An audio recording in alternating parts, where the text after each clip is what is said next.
bonjour à tous. Donc je redis bonjour à tous ceux qui n'étaient pas présents à l'Assemblée Générale et bienvenue vraiment du fond du cœur à Montpellier. Vous avez vaincu les éléments et vous avez vu qu'aujourd'hui, eh bien, les dieux sont avec nous, en tout cas au moins pour la journée. Et avec les dieux, nous avons également la présence de Patricia Miralles, qui est l'adjointe au maire chargée des affaires sociales et de la santé. Vous déclinerez exactement ce que cela signifie. Entre autres portefeuilles, donc Patricia Miralles s'occupe précisément de tous les aspects qui ont trait à l'inclusion, au handicap et aux maladies rares en particulier. Voilà, donc je vais lui passer la parole. Ensuite, je vous présenterai la journée un petit peu plus dans son contenu, et puis le programme et ses aspects pratiques pour que vous ayez des points de repère sur l'ensemble de cette journée d'aujourd'hui. En tout cas, bienvenue encore une fois et à tout de suite pour détailler le programme de la journée. Patricia Miralles, merci mille fois de votre présence. Je sais que le maire Philippe Sorel est très intéressé par les questions de santé et de société.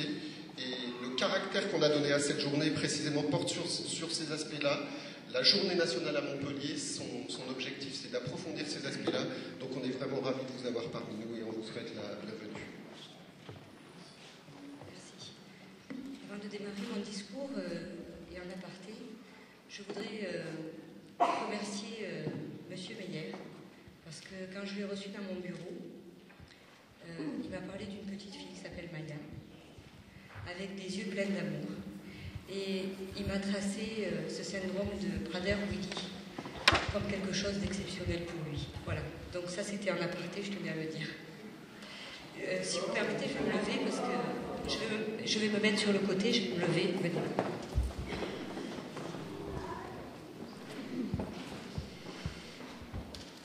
Donc bonjour à tous, Monsieur le Président, Monsieur le Vice-président et chers concitoyens, Mesdames, Messieurs les administrateurs, Mesdames, Messieurs.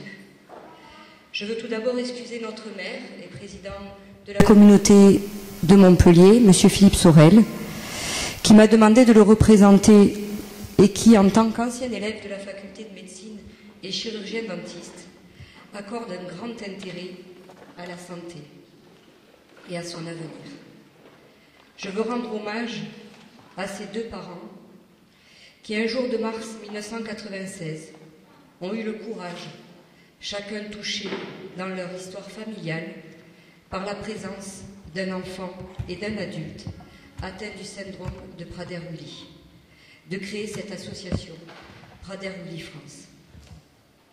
Je veux saluer tous les aidants familiaux qui, malgré leur grand nombre, sont peu connus et reconnus. Tout le monde a quelqu'un dans son entourage qui est concerné et nous connaîtrons probablement tous un jour cette situation d'aidant. Pourtant, nous ne mettons pas spontanément de mots sur ce rôle d'accompagner un proche qui a besoin d'aide au quotidien. Cette contribution à l'autre relève d'un véritable enjeu de société. Il s'agit d'un défi majeur dont doivent se saisir tous les politiques publiques de la santé, de la famille, du travail et du logement, mais aussi les entreprises, les associations, les professionnels des divers secteurs et chacun d'entre nous individuellement. C'est grâce à cette mobilisation commune que les aidants pourront exister aux yeux de la société. Et c'est ainsi vivre leur rôle d'aidant tout en continuant à vivre leur propre vie.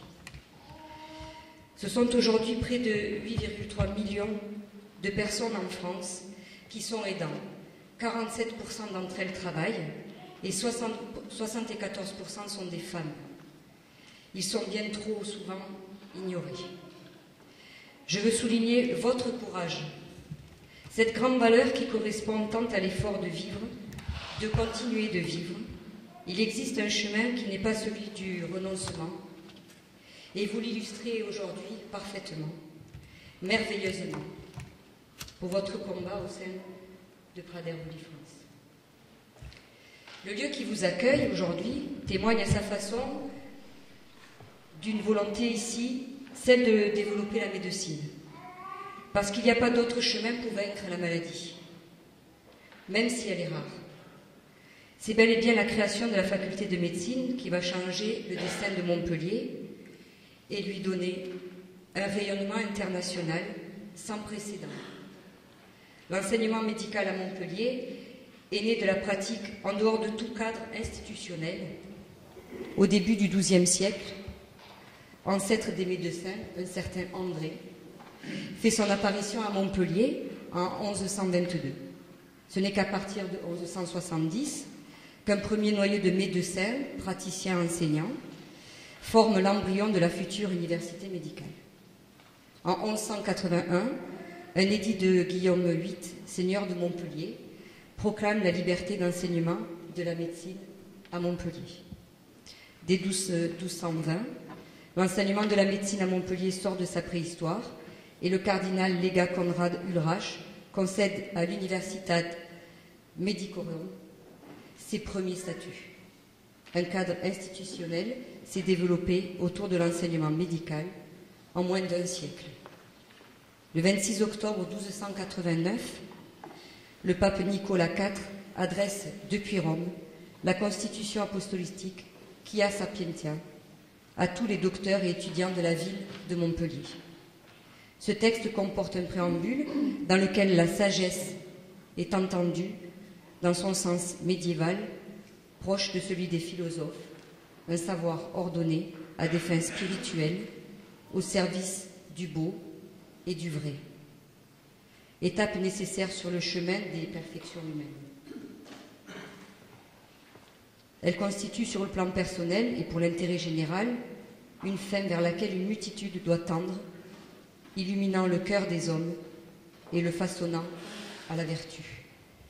L'histoire de cette école de médecine se poursuivra inlassablement, rivalisant avec les principales universités médicales italiennes de Bologne et de Padoue. Aujourd'hui, Montpellier concentre le deuxième centre de recherche publique de France. Je veux vous parler de refus de la défiance. Le problème n'est pas seulement celui de la régression du statut social des individus provoqués par la crise économique. C'est aussi celui de la déliquescence de tout ce qui fait société. Le lien social se privatise, alors que paradoxalement, nous n'avons jamais eu autant de temps disponible. Ce qui participe inexorablement à l'explosion des troubles dépressifs qui touchent l'ensemble de la société, comme le révèle par exemple une consommation de neuroleptiques 4 fois supérieure à la moyenne européenne. L'un des symptômes du mal-être de notre douce France. Devenu l'un des pays les plus pessimistes au monde. La triste contrepartie d'une prégnante de la déficience dans les échanges humains qui assèchent le goût de la relation à l'autre. Or, une société ethniquement appauvrie perd son identité. Oui, quand le lien social régresse, l'indifférence subie ou revendiquée devient vite enfermement. L'utilité des valeurs communes s'efface et l'intérêt de leur promotion n'est pas d'actualité. Cela nous oblige à agir parfois, partout et plus vite, avec de nouveaux regards et de nouvelles postures. Celle de la frugalité qui entraîne l'abondance, celle de l'humilité qui facilite la résilience, celle de l'empathie qui permet l'écoute, l'entraide et le respect. Nous n'avons pas d'autre choix pour sauvegarder notre modèle de civilisation. Et ma conviction n'est pas d'ordre spirituel. Elle s'est forgée sur des années d'action citoyenne et depuis peu d'action publique. Tout encourage le déclin de la confiance, de la responsabilité et du lien social. Les obstacles peuvent alors parfois sembler infranchissables et génèrent un sentiment d'impuissance, sauf à considérer que le découragement n'est pas plus de mise lorsqu'il s'agit de l'essentiel. Sauvegarder une ambition humaine, façonnée depuis l'Antiquité, quelles qu'elles aient été les avancées et ses échecs. La résistance n'est pas une option, c'est une exigence. Elle doit s'organiser et impliquer chacun d'entre nous. bien au-delà de notre conception actuelle de la démocratie, qui sacralise l'action politique au détriment de l'action citoyenne. Et c'est pour cela que le refus d'une société de défiance obéit à une quête de survie et non pas seulement à une quête d'excellence. Qu'il faut redonner tout son sens à la devise républicaine en protégeant la liberté et l'égalité vers le rassemblement des volontés et non pas vers l'éparpillement suicidaire. Ce qui nécessite l'instauration d'un nouveau contrat social apte à restaurer la confiance des habitants entre eux, la confiance des plus fragiles envers notre modèle de solidarité et la confiance de tous envers les gouvernants. Un nouveau contrat social qui pourrait donc s'attacher à redonner tout son sens à une autre conception de la citoyenneté, une autre conception de l'action politique. En somme, une véritable métamorphose de notre rapport aux autres et à la vie en société. Ce sont les Montpelliérains qui le demandent chaque jour. Et c'est pourquoi nous faisons de la démocratie participative, de la concertation, une méthode pour réparer la ville et développer harmonieusement Montpellier. En ce moment, et le moment le plus opportun qui n'y paraît, c'est la difficulté que l'on découvre les vertus de l'altérité. Or, qui oserait encore nier notre extraordinaire vulnérabilité? Le temps est venu de croire en la promesse de l'autre. La perte d'autonomie ne veut pas être la perte d'autonomie ne peut être la perte de dignité. Un nouveau regard est en effet aussi nécessaire à propos de la perte d'autonomie, où les responsabilités publiques ne peuvent se déployer qu'en lien étroit avec les familles, les associations et les habitants. La question du soutien à l'autonomie concerne toutes les personnes atteintes d'un handicap, et ce, sans référence à l'âge. Car si notre pays sait protéger les personnes les plus fragiles, il a du mal à les intégrer. Le renforcement de la présence humaine, qu'elle soit professionnelle ou bénévole, aurait par ailleurs le mérite d'alléger la tâche des aidants naturels au moment où se pose la question cruciale de leur avenir. En effet, l'utilité des aidants familiaux auprès des personnes en perte d'autonomie ne cesse de s'accroître alors que leur nombre tend à se réduire. D'ici 20 à 30 ans, l'arrivée à l'âge de la dépendance d'une génération nombreuse ayant eu peu d'enfants provoquera un déséquilibre démographique important, réduisant le nombre d'aidants potentiels. D'autant plus que la mobilité géographique croissante des jeunes générations contribuera également au déclin des solidarités familiales.